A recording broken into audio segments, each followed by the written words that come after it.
আমাদের নবী করিম হযরত মুহাম্মদ সাল্লাল্লাহু আলাইহি সাল্লাম তার মেয়ে মা ফাতেমাকে আনার জন্য একদিন তার স্বামীর বাড়িতে যায়। তো ওই দিন মা ফাতেমার স্বামী বাড়ি ছিল না। তখন মা ফাতেমা বলে, "এ আমার নবী, এ আমার পিতা, আমি আপনার আদর্শেই বড় হয়েছি। তো আমার স্বামী না আসা পর্যন্ত তার অনুমতি ছাড়া আমি আপনার সাথে যেতে পারছি না। তো আপনাকে এতক্ষণ অপেক্ষা করতে হবে।" তখন হযরত মুহাম্মদ সাল্লাল্লাহু আলাইহি সাল্লাম অনেক খুশি হয় এবং সে তার মেয়ে স্বামীর জন্য অপেক্ষা করে।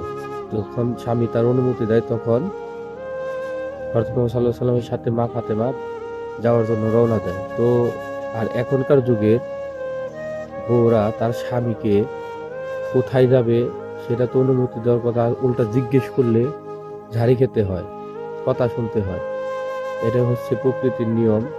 জানি না এখনকার মেয়েরা কি মনে করে নিজেদের।